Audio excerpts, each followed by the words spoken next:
네, 안녕하세요. 7월 16일 목요일 새벽 기도에 시작하겠습니다. 기도드리겠습니다.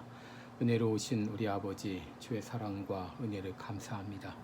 아버지, 오늘도 새날을 맞이해서 오늘 하루를 온전히 하나님께 드리기를 원합니다.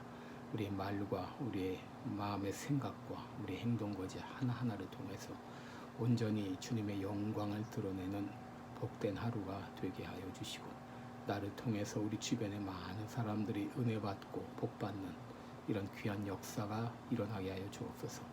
오늘 하루도 주님 앞에 의탁하옵고 예수님의 이름으로 기도드리옵나이다. 아멘. 네, 오늘 찬송가 211장입니다. 값비싼 향유를 주께 드린 211장 부르겠습니다.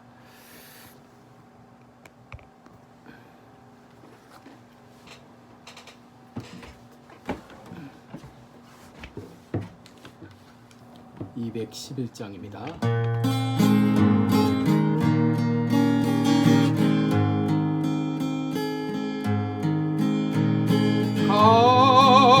값비싼 향유를 주께 드린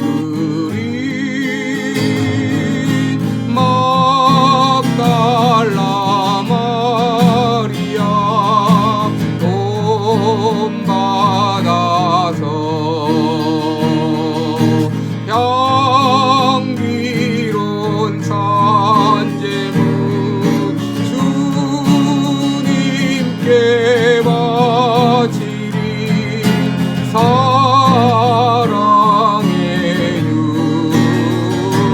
내 주님께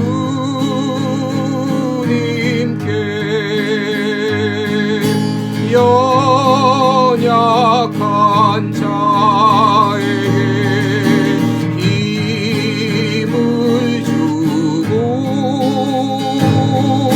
어두운 세상에 빛을 비춰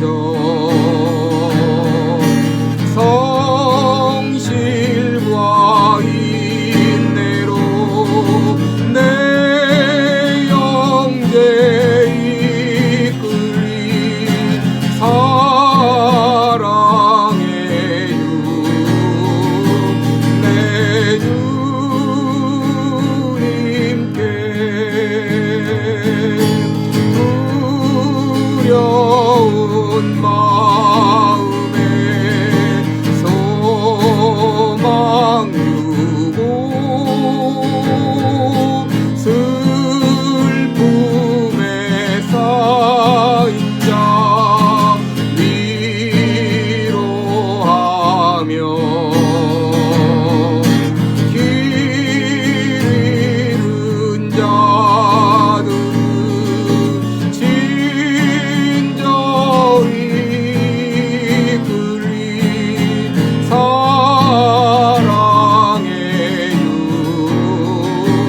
내 주님께 인생의 황홀이 이들어서 이 땅의 수고가 끝날 때에 주님을 섬기다 평안히 가리라 사랑의 내 주님께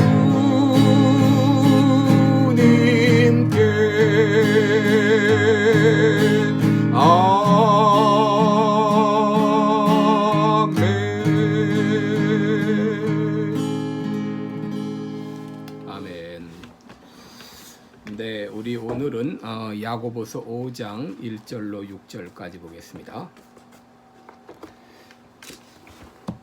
야고보서 5장 1절부터 6절까지 제가 읽어드리겠습니다. 들으라 부한 자들아, 너희에게 이 말 고생을 인하여 울고 통곡하라. 너희 재물은 썩었고 너희 옷은 좀 먹었으며 너희 금과 은은 녹이 슬었으니 이 녹이 너희에게 증거가 되며 불같이 너희 살을 먹으리라. 너희가 말세에 재물을 쌓아도다. 보라, 너희 밭에 추수한 품꾼에게 주지 아니한 싹시 소리 지르며 추수한 자의 우는 소리가 만군의 주의 귀에 들렸느니라. 너희가 땅에서 사치하고 연락하여 도살의 날에 너희 마음을 살찌게 하였도다. 너희가 옳은 자를 정죄하였도다. 또 죽였도다. 그러나 그는 너희에게 대항하지 아니하였느니라. 아멘. 네, 우리 오늘은 쌓아두지 말고 나누라. 쌓아두지 말고 나누라. 이런 제목으로 같이 말씀을 나누겠습니다. 어제는 이제 장사하는 사업가에게 주는 말씀을 상고했는데 오늘은 부자 농부 그리스도인에게 주는 말씀입니다. 1절을 보시면 들어라 부한 자들아 라고 부르고 있는데 4절에서 보면 밭에서 추수한 품꾼에게 주지 아니한 싹시 소리 지른다. 이 말을 통해서 바로 오늘 이제 그 말씀을 받는 사람은 많은 품꾼을 둔 지주라고 하는 것을 짐작해 볼 수 있습니다. 바로 사도 야고보는 이 많은 품꾼을 둔 지주에게 경고를 주고 있는 것입니다. 1절을 다시 읽으면 들으라 부한 자들아 너희에게 임할 고생으로 말미암아 울고 통곡하라 라고 말했습니다. 여러분 여기 너희에게 임할 고생이란 무엇을 의미할까요? 이 고생이라는 말이 영어 성경에는 미저리라고 되어 있는데요. 이것은 재난 혹은 심판을 의미합니다. 여기 이제 운다고 하는 말은 이제 그리고 통곡한다고 하는 말은 앞으로 임할 심판을 의미한다고 말할 수 있습니다. 이런 앞으로 임할 심판 때문에 너희는 울고 통곡하라고 한 것입니다. 여러분 이것은 심판에 대한 경고이기도 하면서 한편 회개를 촉구하는 메시지이기도 합니다. 그렇다면 사도 야고보가 그들에게 이렇게 통렬한 심판을 경고하고 있는 이유가 무엇입니까? 첫째로 그들은 하나님이 주신 재물을 그저 쌓아두고 있었기 때문입니다. 2절에 보시면 너희 재물은 썩었고 너희 옷은 좀 먹었으며 너희 금과 은은 녹이 슬었으니 이 녹이 너희에게 증거가 되며 불같이 너희 살을 먹으리라. 너희가 말세에 재물을 쌓았도다 그랬습니다. 이 재물은 썩었고 옷은 좀 먹었고 금과 은이 녹이 슬었다. 여러분 이 말은 오랫동안 사용하지 않음으로 말미암아 나타난 현상입니다. 여러분 재물이나 물건은 사용하지 않으면 썩게 되어 있습니다. 옷은 입지 않으면 좀 먹게 되어 있습니다. 여러분 그들의 재물은 썩고 금과 은이 녹이 슬 정도로 사용하지 않아서 이렇게 될 정도로 많은 재물을 쌓아두고 있었습니다. 어떤 사람은 이렇게 물을 것입니다. 재물을 쌓아두는 것이 잘못입니까? 내가 돈 벌어서 쌓아두고 있겠다는데 내가 돈을 벌어서 많이 저축을 해놓고 장래를 이렇게 보장하겠다는데 이것이 무엇이 문제인가? 여러분 그들이 재물을 이런 정도 쌓아두고 있다고 하는 것은 단순한 재산 축적을 넘어서 이미 그 재물이 그들의 우상이 되었다고 하는 것을 의미합니다. 디모데전서 6장 9절로 10절에 보면 부하려 하는 자들은 시험과 올무와 여러 가지 어리석고 해로운 욕심에 떨어지나니 곧 사람으로 파멸과 멸망에 빠지게 하는 것이라. 돈을 사랑함이 일만하게 뿌리가 되나니 이것을 탐내는 자들은 미혹을 받아 믿음에서 떠나 많은 근심으로써 자기를 찔렀도다 라고 말했습니다. 여러분 재물이 썩고 금과 은이 녹이 슬었다고 하는 것은 이미 물질이 그들의 우상이 되어 있다고 하는 말입니다. 그러기에 야고보는 그들에게 심판에 경고하고 있는 것입니다. 두 번째로 이 사람은 부정한 이득을 취했기 때문입니다. 여러분 4절에 보시면 보라 너희 밭에서 추수한 품꾼에게 주지 아니한 싹시 소리 지르며 그 추수한 자의 우는 소리가 만군의 주의 귀에 들렸느니라고 했습니다. 여러분 이 그는 품꾼에게 마땅히 줘야 할 정당한 품삯을 주질 않았습니다. 자신은 재물이 녹이 슬도록 쌓아두고 있으면서도 마땅히 줘야 할 임금을 주지 않은 것입니다. 그럼에도 그들은 사치하고 방종했습니다. 5절을 보시면 너희가 땅에서 사치하고 방종하여 살육의 날에 너희 마음을 살찌게 하였도다 라고 말합니다. 여러분 신명기 24장 14절 15절을 보게 되면 공궁하고 비난한 품꾼은 너희 형제든지 내 땅 성문 안에 우거하는 객이든지 그를 학대하지 말며 그 품삯을 당일에 주고 해진 후까지 끌지 말라. 이는 그가 빈궁함으로 마음의 품삯을 사모함이라. 두렵건대 그가 너를 여호와께 호소하면 죄가 내게로 돌아갈까 하노라 그랬습니다. 품삯을 당일에 주라고 하는 것입니다. 여러분 과거에 이런 일들이 얼마나 많았습니까? 많은 지주들이 소장농에게 품삯을 제대로 두질 않았습니다.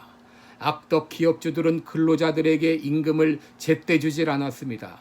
그러다 보니 소장농들은 지주들을 속이게 됩니다. 근로자들은 열심히 일하지 않고 기업주 몰래 물건을 빼돌릴 수도 있습니다.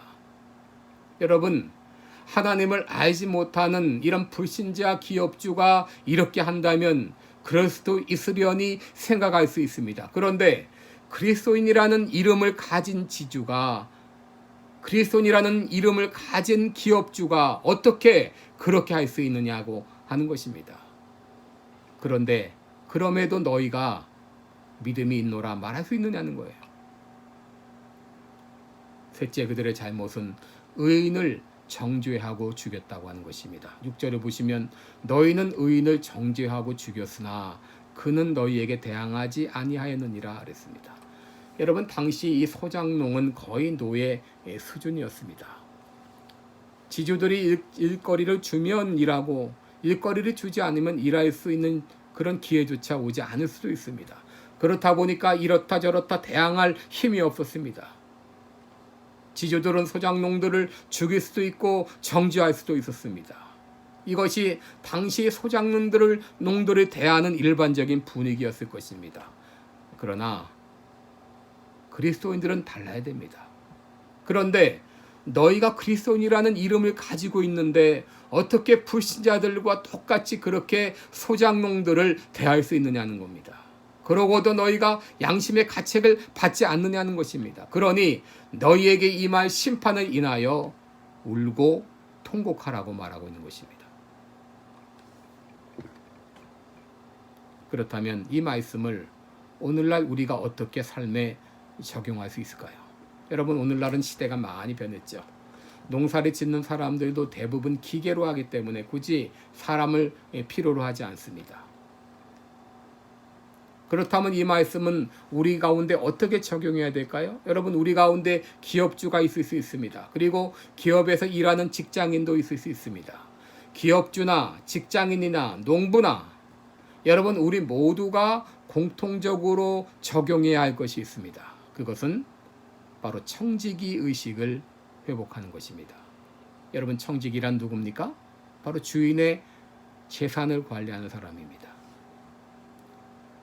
누가복음 6장 19절 20절에 보게 되면 너희는 너희의 것이 아니라 값으로 산 것이 되었으니 그런즉 너희 몸으로 하나님께 영광을 돌리라 그랬습니다. 예수 그리스도께서 죄의 종되었던 우리들을 자신의 피값으로 구원해 주셨습니다. 그러게 사도 바울은 너희는 너희의 것이 아니라 값으로 산 것이 되었으니 그런즉 너희 몸으로 하나님께 영광을 돌리라 그랬습니다. 여러분 우리는 하나님께서 나를 구속해 주신 그 사랑과 그 은혜에 감격하여 예수 그리스도를 내 인생의 구주로 주님으로 모셔드린 사람입니다. 그러므로 나의 주인은 바로 내가 아니라 예수 그리스도께서 나의 주인이 되십니다. 지금 내가 가지고 있다고 생각하는 모든 것, 그 모든 어떤 것도 나의 것이 아닙니다. 물질과 시간과 재능과 건강과 자녀들까지도 내 것이 아닙니다. 하나님이 잠시 내게 이 땅에 있는 동안 맡겨주신 것입니다. 그러므로 나는 주님의 청지기로서 내게 맡겨주신 것을 내 뜻이 아니라 하나님의 뜻대로 사용해야 됩니다. 예수님은 너희를 위하여 보물을 하늘에 쌓아두라 그랬습니다. 사도 바울은 디모데전서 6장 18절에서 선을 행하고 선한 사업을 많이 하고 나누어 주기를 좋아하며 너그러운 자가 되게 하라 그랬습니다. 이것이 장래에 자기를 위하여 좋은 터를 쌓아 참된 생명을 취하는 것이니라 라고 했습니다. 내가 가지고 있는 모든 것 내 것이 아닙니다. 건강도, 재능도, 재물도, 시간도, 그리고 자녀들도 내 것이 아닙니다. 하나님께서 나에게 맡겨두신 것입니다. 그러므로 우리는 그것을 쌓아두지 말고 주인의 뜻에 따라서 잘 활용해야 됩니다. 마음껏 사용해야 됩니다. 쌓아두지 않고 나눠주어야 됩니다. 이것이 바로 하나님의 뜻입니다. 기도하겠습니다. 은혜로우신 우리 아버지, 하나님께서 우리들을 피값으로 죄 가운데 구속해 주시고 우리들을 하나님의 자녀 삼아 주셨습니다. 그러기에 주님 말씀하십니다. 너희는 너희의 것이 아니라 값으로 산 것이 되었으니 그런즉 너희 몸으로 하나님께 영광을 돌리라고 말씀하십니다. 시간도 재능도 재산도 그리고 자녀들도 건강도 내 것이 아니라 주님께서 나에게 맡겨주신 것입니다. 우리는 선한 청지기가 되어서 하나님께서 나에게 맡겨주신 것을 주인의 뜻에 따라 잘 활용함으로 하늘에 보화를 쌓아두는 우리 모든 성도들이 되게 하여 주옵소서. 감사드리옵고 예수님의 이름으로 기도드리옵나이다. 아멘. 네, 오늘도 더운 날씨에 건강에 유의하시고 또 코로나 바이러스로 어려움 당하지 않도록 우리 많은 사람들을 위해서 기도하시고 또 우리 교회와 나라와 민족을 생각하며 기도해 주시기 바랍니다. 고맙습니다.